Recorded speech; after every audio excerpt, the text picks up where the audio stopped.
phakathi Nkosi Ndlovukazi dihlalo tonke lekuhloniphekile siyativusela egameni lika Jesu.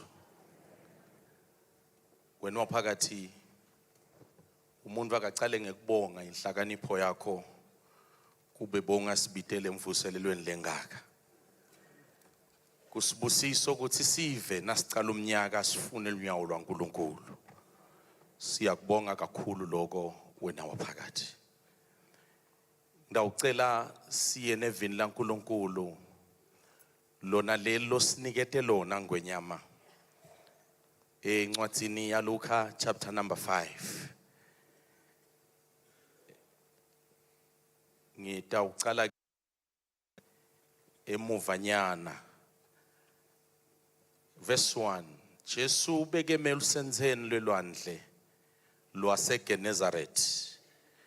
Ngesikhathi bantfu beta banyatselana bate ukuva livi laNkulunkulu. Wabona tikepe letimbili time lusenzeni. Kodwa batvebi bebaphumile kuto bageza emanetha. Wathi sangena kulesinye sato lesasisa Simon. Wamcela ukuthi akhweshe kancane elusenzeni lwemanti. Wase uhlala phansi kulesikepe waqala wafundzisa abantu. Verse 4. Wathi kubacetse kufundzisa wathi kuSimon ase uchubekele ekujuleni kwelwandle. Nehlise emanetha enu nibambe tinhlanti. Simon waphendvula wathi mfundisi siphishaneke ebusuku bonke lapha kodwa asikabambi lutho. Noko njengoba sekusho wena ngitawucwilisa linetha lami. uNkulunkulu abusise ukufundwa kwelivi lakhe libandla lithi amen. Wena waphakathi ngisathandaza ukuthi kube khona lenkushoko la. Inhlito yami iyahlala kakhulu la ekuthenini bo Petro bebese babhizi bawasha emanethi. Kuwasha emanethi kuyisayini yekwehluleka, kuyisayini yedefeat, kuyisayini yekwekuthi kwalile lebenguzama, kuyisayini yekuthi I'm tired, I'm quitting, kuyisayini yekwekuthi lebenguhlanganisa kwahlangana. Kodwa namhla emini uNkulunkulu uthe ngibothi it is too soon to wash your nets. Oh hallelujah. Ningasheshi niwawashe emanetha. Yebo ukwedlile kabusuku bonke Petro. Kodwa it is too soon ukuthi ungajaka kuwashe emanetha. Lithi iBhayibheli Jesu weta wasonzela la bekubo Petro bebabhizi khona. Wabakhanza sebabhizi bawashe emanethi. Umuntu nakawashe emanethi usuka sathi awu bangiloyile. Awu akuhlangana. Awu konke lenguzamako akuzameki. Kodwa nasafikile yena. Asafikile umnikati wekuphila. Asafikile lonemandla.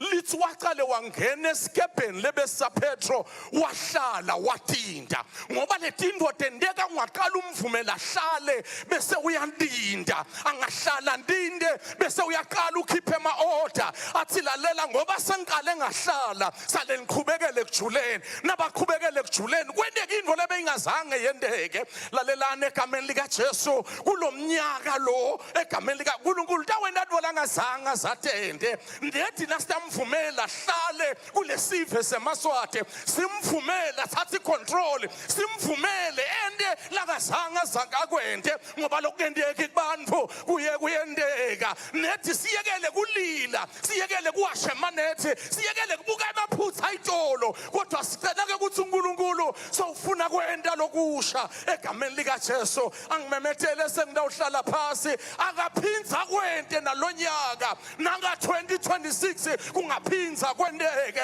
egameni lika yebo sike sathi zama tangendeki kodwa this is not the end uthende akukaphela ngawo nikhona egameni likaJesu. Sisheshe sawashe emanetha. Uyathi nawufika ku verse 4 na 5. Ku verse 4 uthi Jesu qhubekele ekujuleni wehlise emanetha. Ku verse 5 uthi Petro ngishikaneke busuku bonke. Lokushikaneka kwa Petro ngilokwendeka itolo ebusuku. Kodwa Petro uthi Jesu yehlisa linethi nyalo.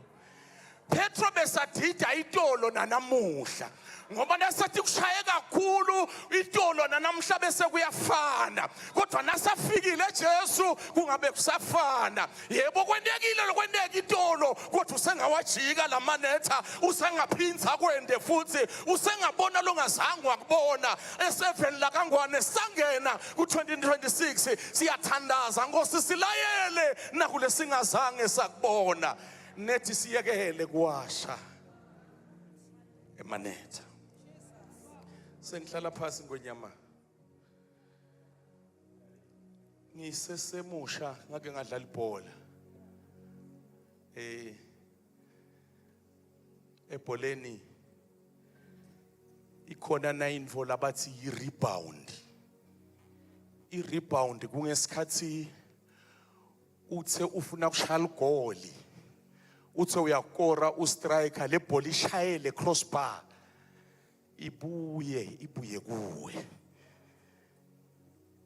ngesikhathi ibuya la lunyaweni kuwe kuthiwa it's a rebound.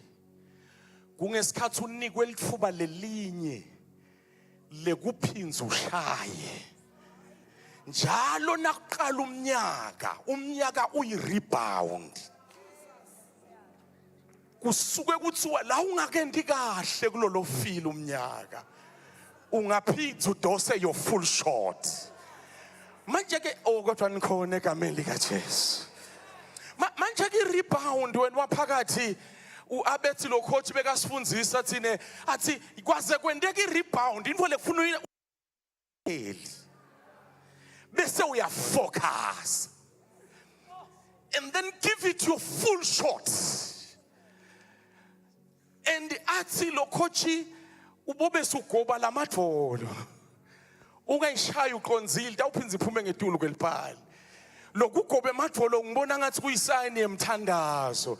Sisaqala 2026 we can have a rebound in Eswatini egameni likaJesu. Bonke labasabuyele emsebentini give it your full shot focusing uye loqala umsebenzi etimbulweni tethu lesithemba ukuthi utawufeza na 2026. It's another year, it's a rebound, we can make it again. Siyekele kuwashe emanetha itolo siqale kwenda tintfo letisha egameni likaJesu. Loko liso lelingazange likubone lendlebe lengavanga ngako wakulungisa Jesu umhlaba ungakasekela lolo sithwalile utawuphinza sethwale. We announce this year as a rebound in the name of Jesus. Ungathi singaqala lo mnyaka sigadzile sine expectation yethu ukuthi linetha lethu lingaphinze ligcwale. Nkulunkulu njengoba lokuthi nje uyaphila ukuphe i-rebound lokuthi uyaphila ukuphela elinye lithuba wathi usengazama futhi la wente kabi khona itolo kusengalungiseka. Lo Petro Nkosi yami sengehla lo Petro lo lokuthiwa jika linetha ekujule Jesu bekangaboni lo lohluleka itolo kodwa bebona lo tawuphilisa abantu ngesithunzi. Abone ingosi abona kuzenza abesambona kuzenzo 3 lapha khuluma nemuntu loshosha athi siliva negolide kanginalo kodwa lokulenako ngithi sukuma uhambe egameni likaJesu. Abengamboni ukuthi uhlulekile ito kodwa bekambona ngelithuba lelisha labekathi amniketa lona. uNkulunkulu usipha lithuba lelisha silive lemaswati. We can take a rebound in the name of Jesus. Siyekele kuwashe emanetha, siyekele kulilelana, siyekele kusola ngalokho okwenekile simkholwe uNkulunkulu lusethembisa imvuselelo kuprofethiwe ngalelive kwathiwa live lemvuselelo sikhadzile emehlo ethu ayimele imvuselelo lala kuthembisile kude ukwendeka eSwatini you are going to rise again 2026 mnyaka wakho wemandla. God bless you Nkosi bayethu phakathi Nkosi Ntofokazi uJesu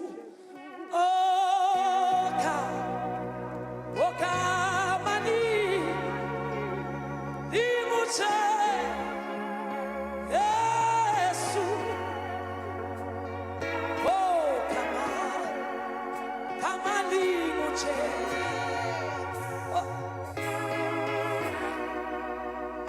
Amen bayethu wena phakathi